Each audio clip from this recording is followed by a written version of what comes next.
Arielle, thank you so much for joining me today for Confidence Conversations. How are you? I am doing really well. Thank you for having me. This is really exciting. I'm very happy to be here. I am so excited as well. So tell me, what does confidence mean to you? Sure. So I feel like I feel like confidence means to me showing up unapologetically and showing up in terms of like action. So taking action, taking steps, and not feeling like I need to apologize for how I'm showing up, for who I am showing up as, and to kind of trust that, whatever situation you're going into, that I can get through it. And I feel like confidence and courage are kind of interwoven a little bit. And for me, they're different in the fact that courage kind of comes first. Like if you're going into a new situation, you might be fearful, hesitant, or let's say it's even just showing up at the pool for the first time all summer long, and you're a little hesitant in how you might be looking, or if it's a new situation going into a new job, a little bit of fear in what that's going to be. And your courage is going, taking that action, taking that step to do it anyway, but not necessarily having that trust piece. And, with, well, I'm going to do this and I'm not really sure how it's going to turn out. And confidence is taking that step, taking that action and saying, I trust myself. I'm not going to make apologies for being myself and for who I am. And I trust that I'm going to get through this in any way that happens to be, but knowing that you're going to come out on the other side okay. Yeah, I couldn't agree more. I think confidence is trust. It's a fundamental trust in yourself for a particular situation. And I think that when we view it from that lens, we don't have to see it as like this absence of fear or anxiety, because I think oftentimes we think that we'll reach this point where, we feel like we have all the answers and aren't afraid of anything. And while that may be the case in some like skill sets in some arenas, if we're constantly pushing ourselves to grow, we'll constantly have to strengthen that confidence muscle, that courage muscle, and that inner trust and faith in self. Yeah, absolutely. I think that's such a great point of that growth piece being there and kind of being okay with the uncomfortable. And I think that is confidence, is knowing that sometimes some situations are going to be uncomfortable, but again, that trust piece that I can do this uncomfortable thing and I can get through it. And I think it's also, I feel like confidence is, in my opinion, or what I knew of it initially, is kind of that external piece of like being confident in just your appearance or how you're presenting yourself. And I think when you really get down to it, it's really more of an internal thing, and which is that trust piece. hmm And, motherhood, which is your area of expertise, requires a whole new level of confidence. And I think that it's something that many don't realize until you're actually in the throes of it. It's a beautiful and wonderful journey, but at the same time, a lot of who you are is changing, and the way that you interact with the world is changing because you're bringing life that you have to take care of. So, how do you help women find their way at Find Your Way Mama? Yeah. So thank you for asking. So Find Your Way Mama, my mission is to really kind of help and empower women to reclaim their identity and to just be a place that women can feel really supported and nourished, because I feel like that is missing a little bit in our motherhood journey, and especially postpartum, which is where I'm kind of where my emphasis is at the moment. And yes, I feel like motherhood is so new. And so I'm a mom of two, so I can't speak to more than that. But I do know that, that transition from not having any children to becoming a mother is a huge shift, but the shift keeps happening and your identity keeps changing as your relationships grow and change, and you go from, having one child to having two children. And then, I'm assuming that continues on because those relationships constantly keep changing. But the way that I help new moms, whether it's their first, second, third baby, it doesn't matter. But as you're in that beginning phase of motherhood with each new child that you have, is to really kind of reconnect to who you are outside of the labels, so that you can start to build trust and really an understanding of who you are. Because I feel like before we get to that confidence and that trust piece, we have to really understand what our values are, who we are. And a lot of times, because of the huge transformational shift that happens in motherhood, that can, our values, our beliefs in who we are, our labels of who we are, can get really shaken up.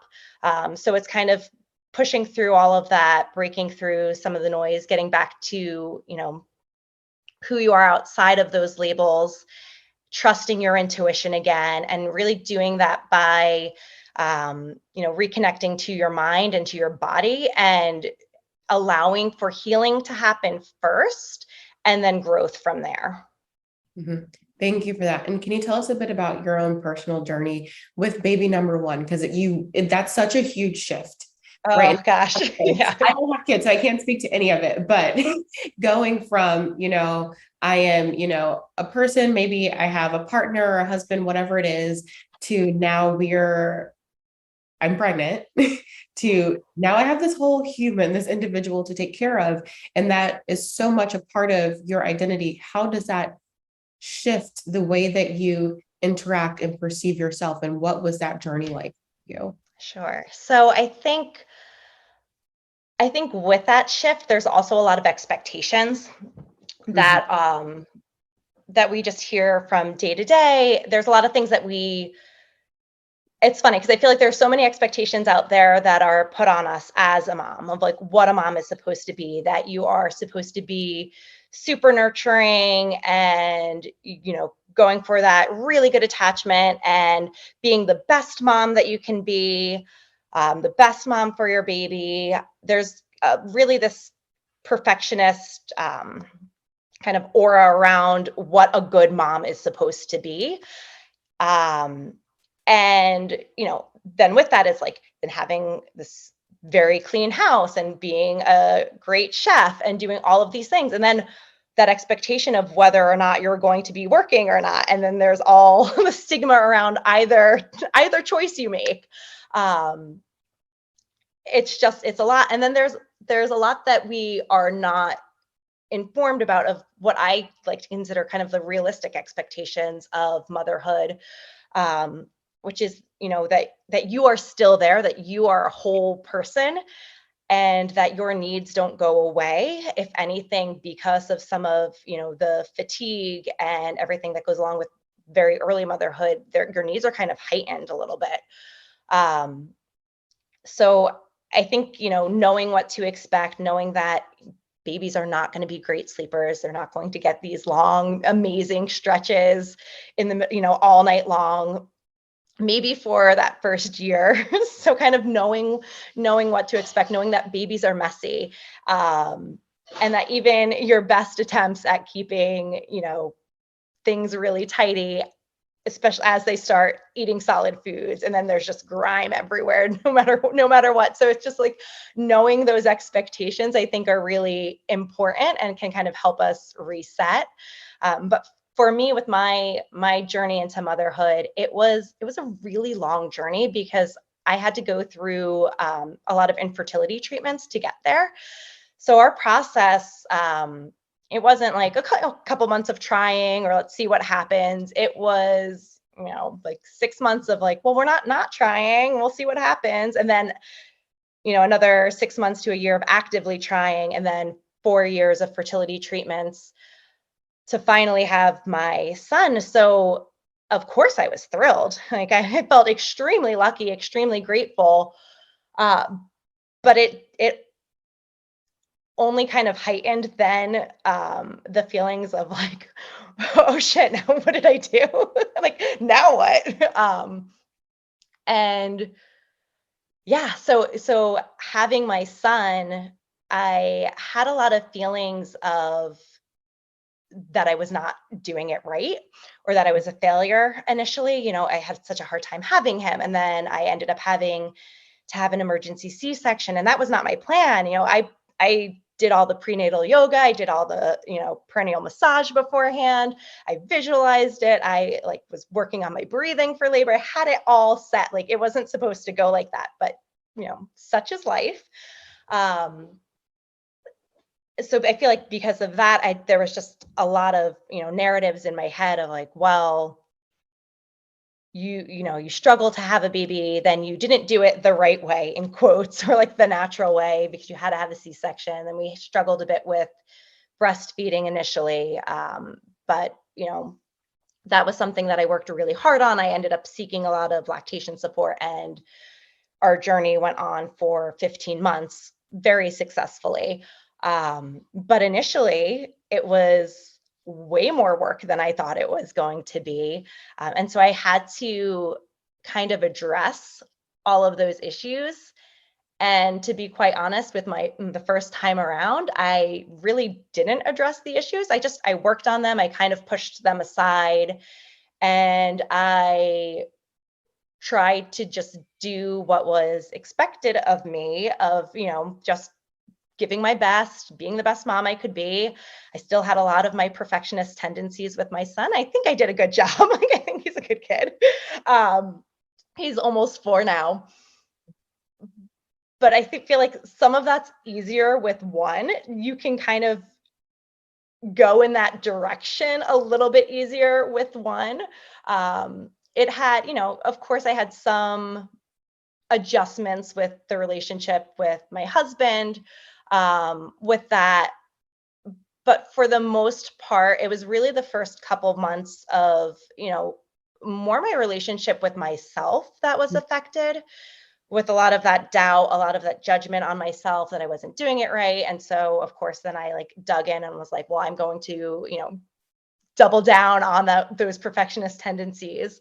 But it was really with my daughter where I had no choice but to kind of confront things a little bit more. And in hindsight, I do feel like if I addressed those issues and if I, took my own advice now before then, I think that I would have had a smoother transition the second time around, because it wasn't just it wouldn't have been just like pushed aside, shoved under the rug. I think you need to really kind of tackle things head on.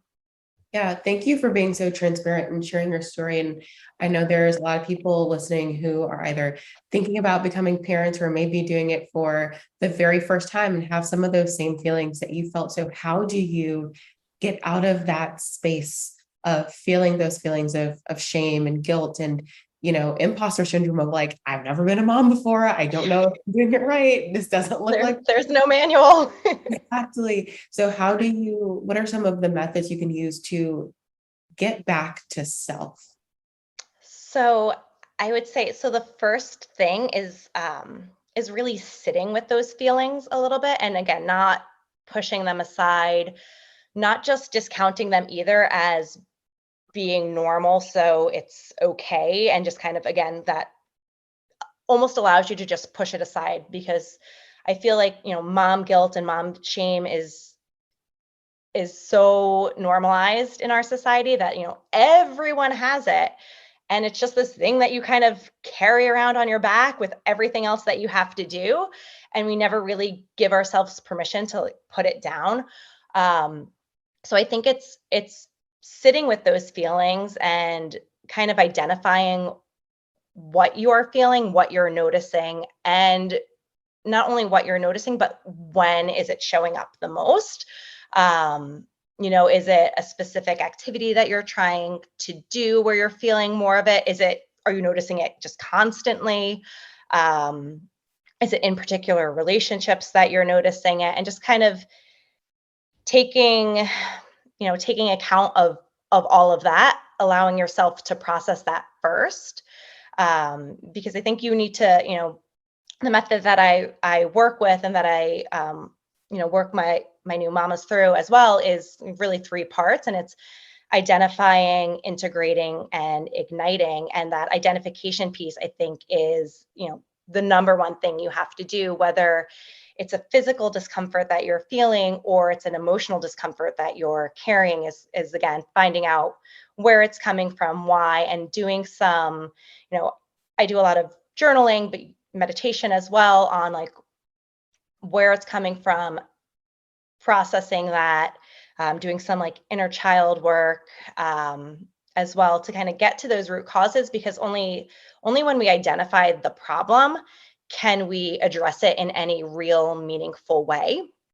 And so then after that, it's integrating it. So integrating mind and body, I think, is the number one tool for me that worked. It wasn't until I really started putting those pieces together of like the thought work, the mind work around it, but then also with really getting in touch with how I was feeling and starting to make my body, because postpartum, it's like a whole wild ride physically of what's going on, and it feels really foreign, and that itself can be really kind of disconnecting and uncomfortable. And so it's addressing that's, again, sitting with that, identifying those pieces as well, and then working on really reconnecting mind and body together and integrating that, but then also integrating, the practices into some type of routine or rhythm into your day, and making them become habits, because the more that you're then aware of it, the more practice that you have with it, and you're kind of creating your own manual, right?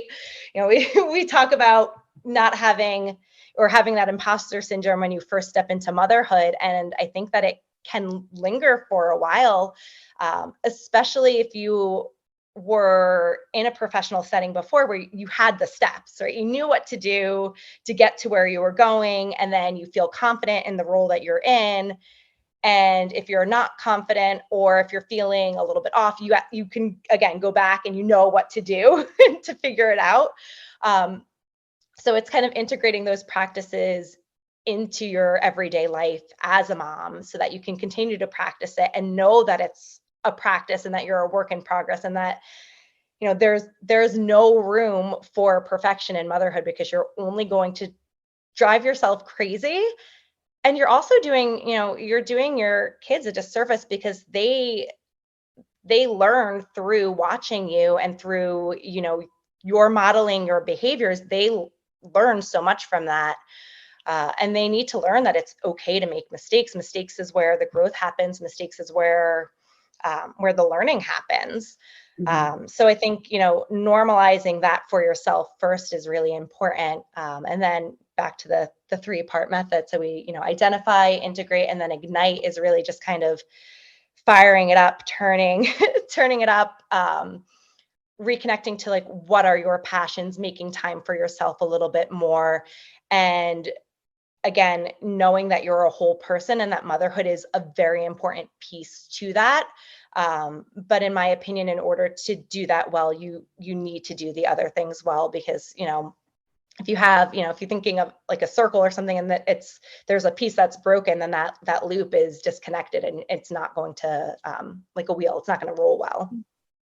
No, I love that 3-part method: identify, integrate, ignite. And I love the ignite because it gives you permission to do motherhood, but also do you, Yes. so that you can do motherhood better. I think a lot of times we need permission to live out loud and live authentically. So this is your permission slip. Yes, absolutely. And it's permission slip that, that you can do you, and by being you, you're still being a mother. I think that so often, there's this duality of like, okay, well, it's my life before kids, and then now my life as a mother. And I think seeing yourself as a whole person of who you are, that motherhood is a piece of it, but it's not this piece that's on display for half of the day. It becomes really much a part of you. And again, back to that integration, is integrating that role in your life. But again, you don't want to lose yourself entirely to that. And I don't think that you need to. Yeah, it's true, like true integration. And I Yes. think that's the challenge, right? Because we're taught, we have all of these messages about how it's supposed to look and how we're supposed to feel and X, Y, and Z. And a lot of times what we see is that we fall into that And then after the 18 years of very intensive child rearing, you're left trying to pick up the pieces of, okay, like, who am I now? Because Yeah. I didn't properly integrate all of that into my life. So we talked about integration, but I want to take a step back and really kind of understand, what are some of the things that you wish you'd known before motherhood or pregnancy? Because I feel like, you hear, and I hear from so many friends, oh my gosh, I didn't know my body would be like this, or this XYZ would happen. And I feel like there are so many things that we don't talk about that come as a surprise, but they don't have to.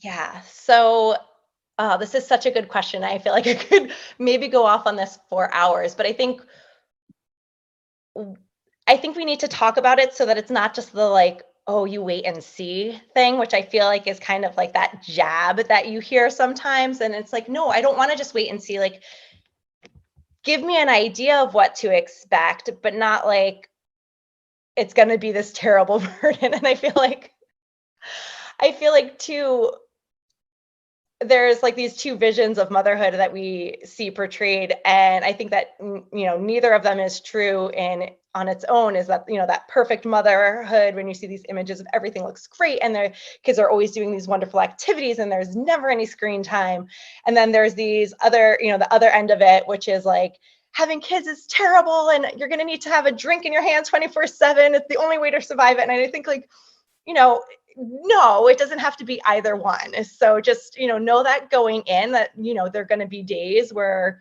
you're maybe more one way or more the other way, and that is fine, but that you don't need to live in either extreme. So back to what I wish that I knew. I feel like so because of my work as a physical therapy, and I've always had a strong interest in, women's health, pelvic health work. I thought that I knew what to expect physically a lot, and I did. But I do think that that is still something that's not fully talked about, um, or it's talked in a way that it's just so normalized, and it's just, oh, it's common, it's normal, it's just mom life now. And it doesn't. I think what we need to talk about is that doesn't need to be the case. So, having pelvic pain or pain with intercourse is something that everyone's like, or I shouldn't say everyone, but people kind of normalize and say that it's very common, and it is, but that doesn't need to be ongoing for you. Same with urinary leakage. It's really common to happen after having kids, whether it's vaginal or cesarean.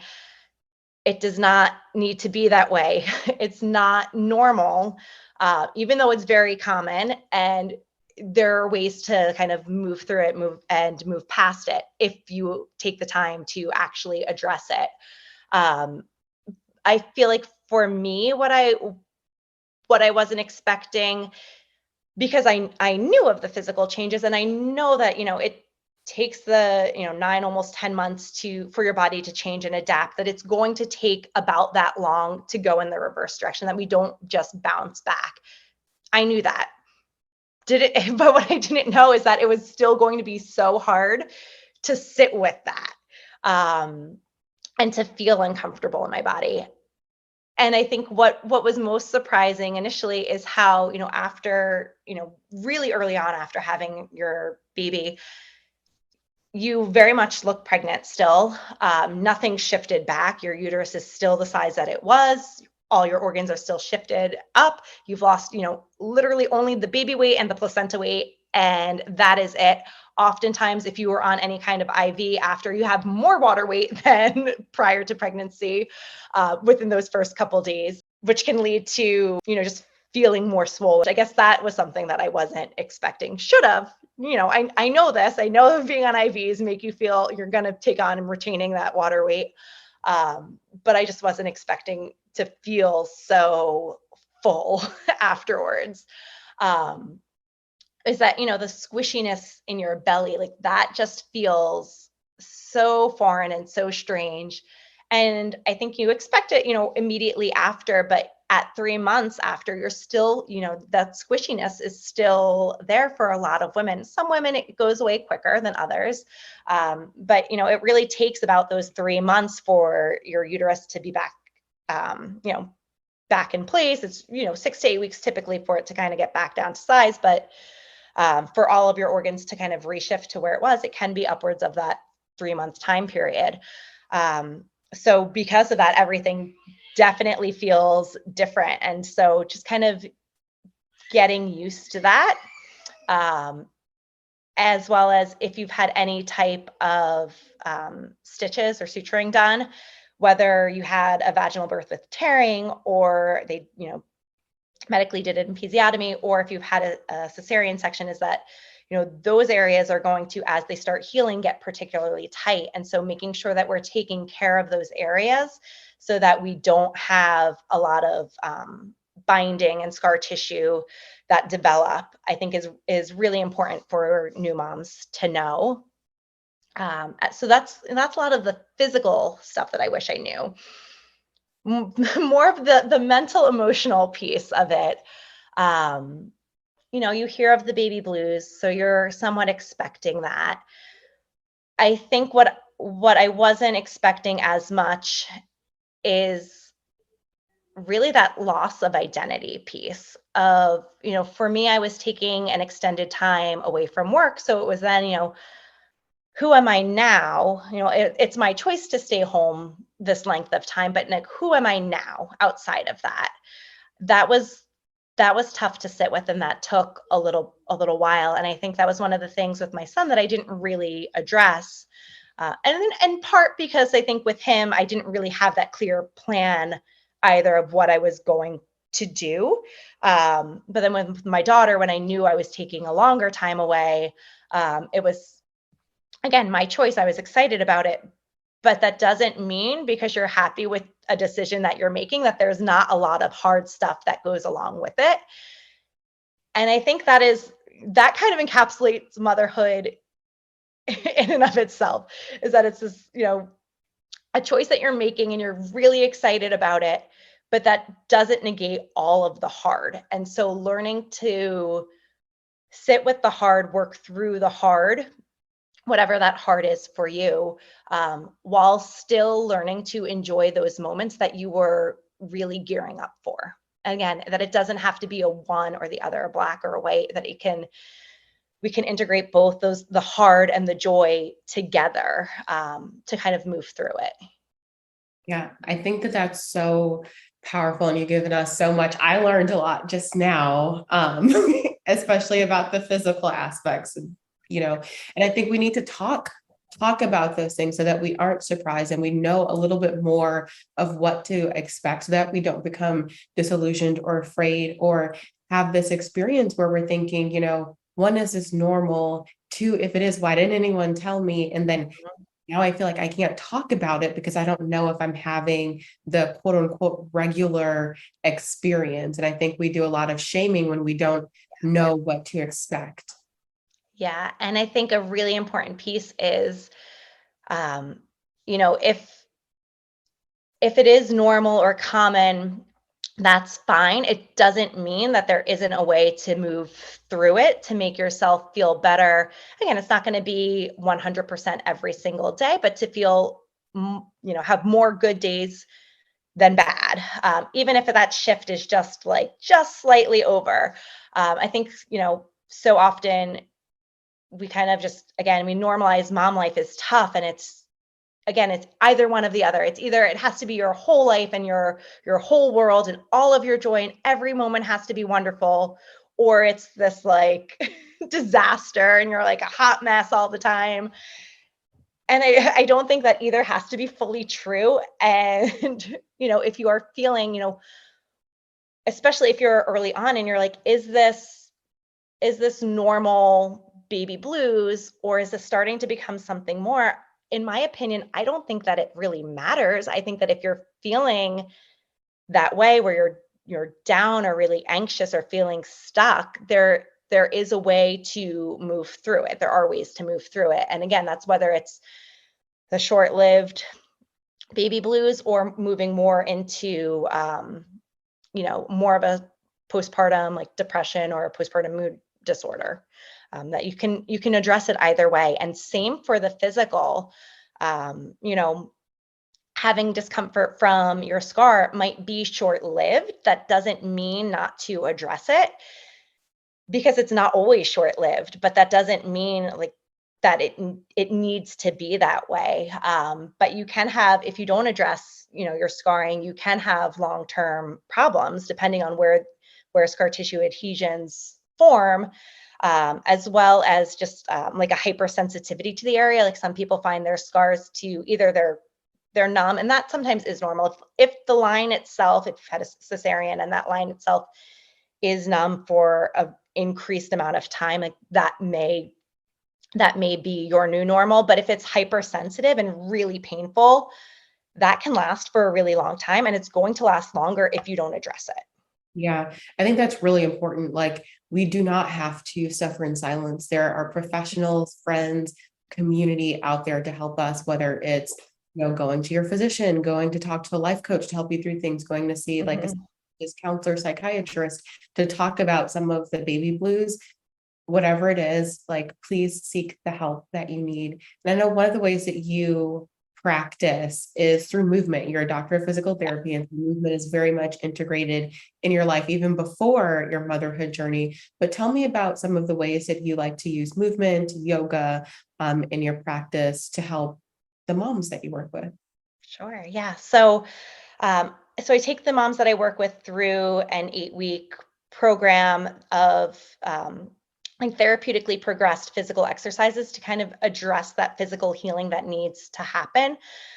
So it's kind of like your pre-work to getting back to doing what you want to do, and I view it in kind of my physical therapy brain of, that healing recovery piece, and then getting your body prepped to do those bigger movements. And that can be, whether it's getting back to running or getting back to a more vigorous yoga practice, because the yoga that I do early on is a little bit more easygoing. It's not anything, it's not that like high intensity hot yoga right away.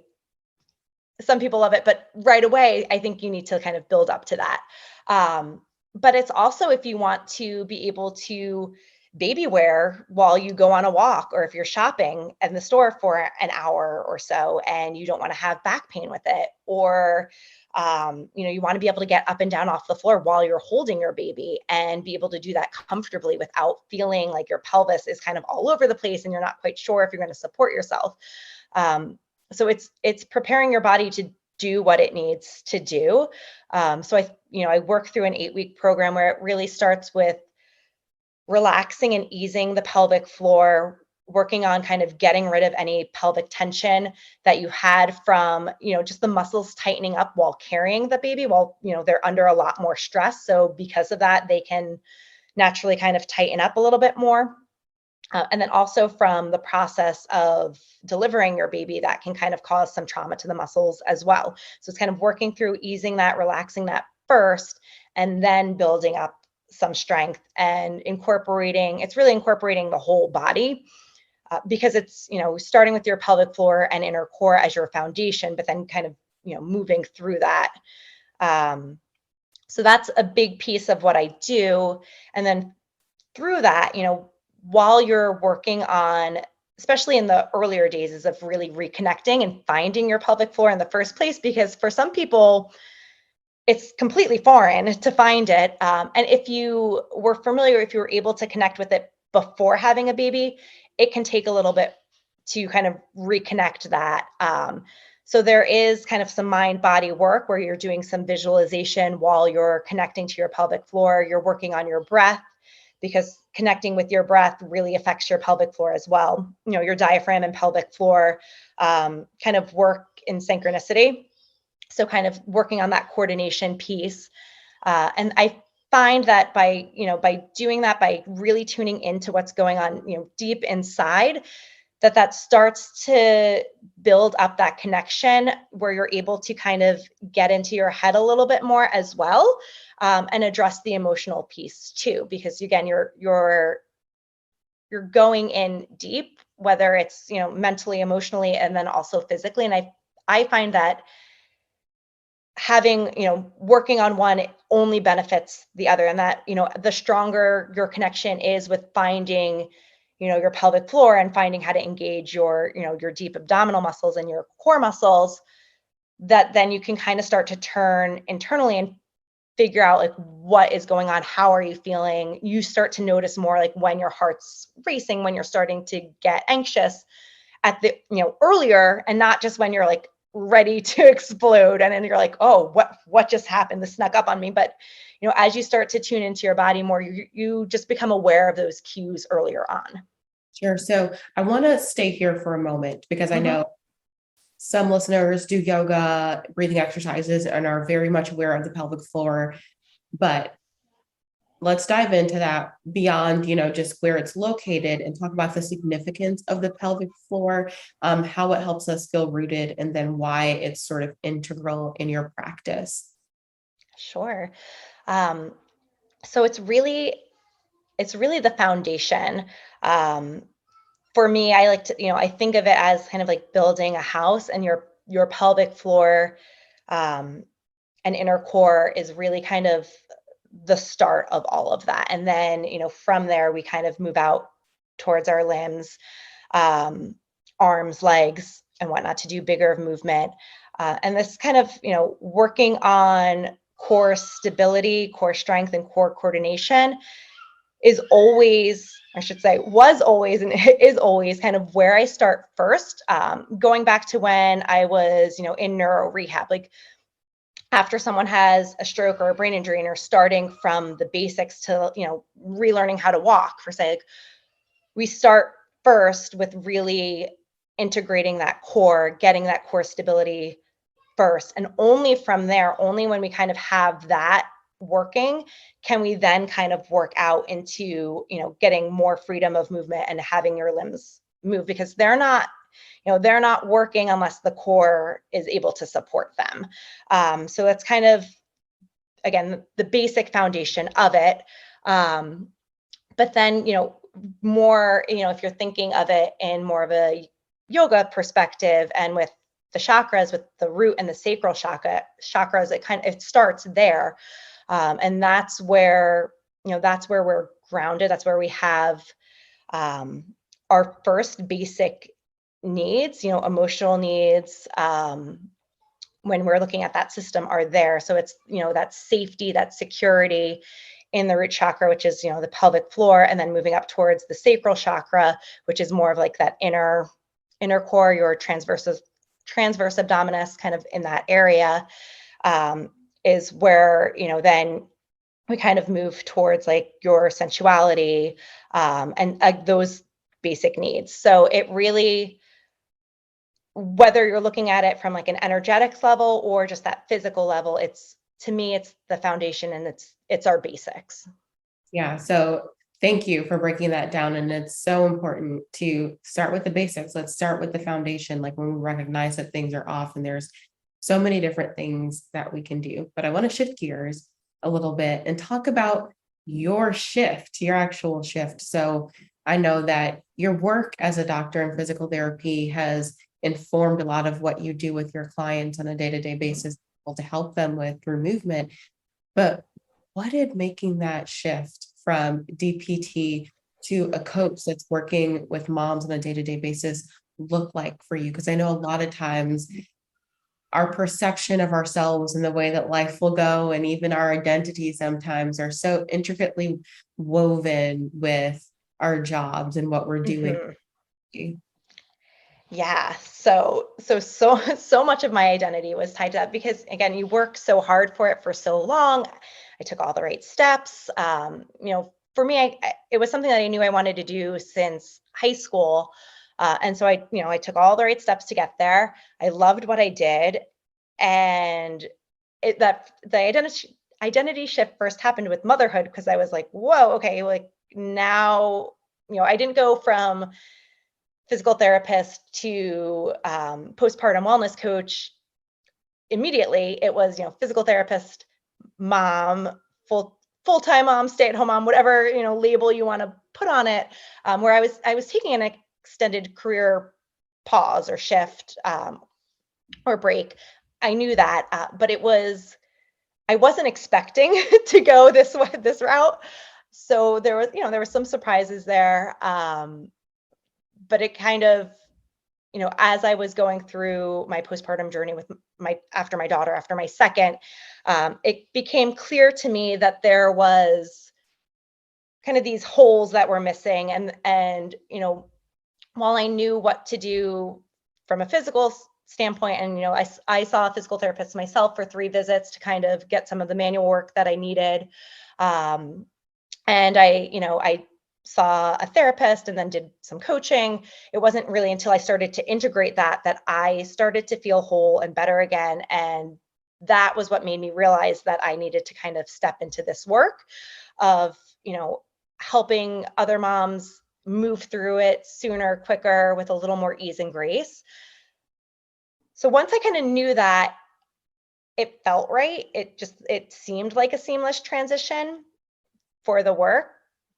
But like, full stop. Like, it was so hard for me to wrap my head around what I was calling myself initially.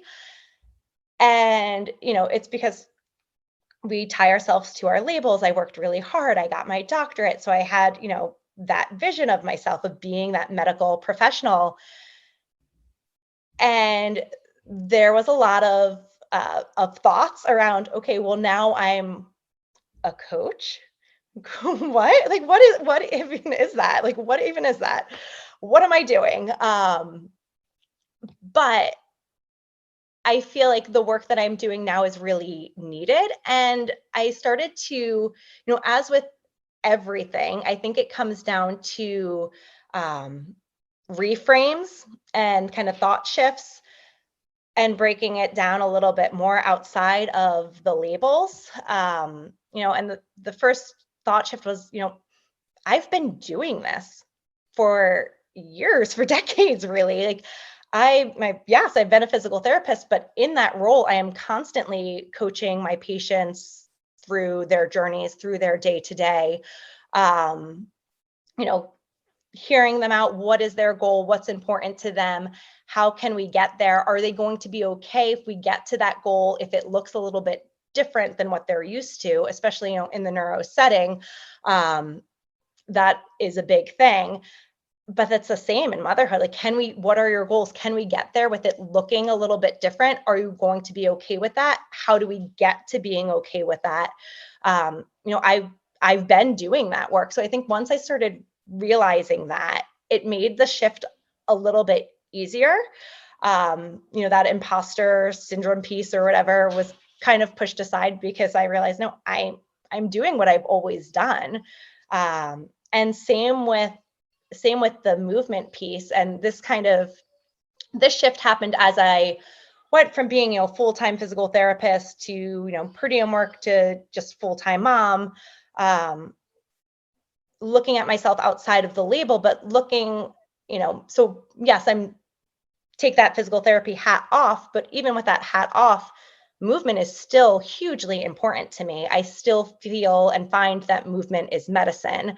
So that piece I'm carrying through with me in all of my roles. In my motherhood role, we do arts and crafts sometimes, but I'm more like physically active with my kids, and we're doing climbing and swimming and things like that because that's just inherent to me. So I think it's looking at not the label and kind of removing the label, but what's underneath that label. And it's the love of movement, the love of getting people back to feeling really good in their bodies in whatever way that is. So whether that's, after you had a stroke and feeling really good in your body as best you can in the circumstances that you have, whether it's early motherhood in your postpartum body and learning to, accept the changes, be patient with the adjustments that happen, but still feeling good anyway without, having to be back to like bounce back. It's all still there. So once I kind of removed the labels of being that postpartum wellness coach or the physical therapist, or even just being a mom, and looked at, underneath the surface of it all, what's there, of that that joy of movement, that movement as medicine, that joy of getting people, being able to support people on their journeys, whatever that journey is, and helping them do that in the quickest, most efficient way possible, that we're not, jumping over holes that we may fall into later, but really addressing the whole process and the whole journey. It's all there. And I feel like, that's what the motherhood journey can do, is to really identify yourself outside of those labels, so that whatever hat you put on, you know who's there, like who's at the root of it. And I think it just makes taking on different roles a lot easier. I love that. It's, what's beneath the label, like you said, Yeah. because we are beneath that label and we get to choose whether or not we want to wear them, right? Like some are given to us, some we put on ourselves, but at the core of it, it's just us. And so when we're able to center on that and really understand that, like, I can do a lot of things in life, including my career, is going to be fluid and change over time. My identity, or the way that I perceive my identity, is going to change over time. You're able to wear those different hats with a lot more grace and ease, like you said, because you're not putting yourself into these boxes. So if you had one piece of advice that you could give to moms who are thinking about making a career transition, because you're right, this process is so transformative, and sometimes it lights up different passions within us. If you had to give one piece of advice to moms who are looking to make a transition, what would that be? I think it's figuring out. So again, it's going to come back to that identification piece first, before, so that transition into your new job or whatever, that would be your ignite piece. But you got to start with identifying first, and it's identifying, what are your values, what are you really looking for, whether it be, more time flexibility, or a different role. I would say, put all that aside for a moment. Figure out what are your actual values, what are, your three main values that you really want to live by and that you are trying to live by. And then getting down to identifying yourself a little bit better. What do you, aside from your wants, but what makes you tick? What makes you a little bit more passionate? And then, once you identify those pieces, moving forward from there, and then figuring out, okay, so what I'm thinking about doing next, does that still make sense with knowing all of this? And if it does, then absolutely go forward for it 100%. If it doesn't, then, we start back over again and think about, like, okay, why are we doing this transition? What are we hoping to gain from there? You can write those things down, and then see what matches up, and then maybe kind of be open to shifts and to changes. I think is kind of, the main takeaway is staying present with where you are, but being open to, to what's to come next, without necessarily trying to identify it all of the time. I love that. So I want to end with positive affirmations. If you had to share 3 affirmations with us to keep us encouraged on our day-to-day basis, what would they be? Okay, so the first one is kind of like my pep talk to myself, whether it's, gearing up for a long car ride, or a day at work. It's just simple. You got this. Looking yourself in the mirror and just saying, you got this, because you do. You absolutely do. You're going to get through it. And you're going to get through it smoothly and with grace, because you can. The other thing that I like to kind of share is that, everything that you're seeking is already inside of you. So everything that you're seeking is already inside of me, is, something that I can say to myself. And it gets back to that identification piece, and digging in a little bit more and seeing what you really want, knowing that it's there. Back to that courage and confidence piece. It just, when it's there already, it kind of gives you that boost to trust yourself. And the third one, I think, would be saying, like, knowing is what I have to share is valuable, and saying that to yourself, whether it's sharing a practice of yours or saying some thoughts that you're having. I feel like oftentimes, it's very easy to muffle ourselves, especially in motherhood, if we're, I don't want to put on earmuffs for our kids or whatever, but just, knowing that what you have to share is of value, and it goes beyond, your to-do list that you can check off, or the hat that you're wearing. And again, so that goes back into, what you're seeking is already inside of you. Oh, I love those so, so much. And I've really enjoyed having you on the show, Arielle. Thank you for joining Yes. Conversations. Yeah. Thank you, Jocelyn, for having me. This has been very wonderful.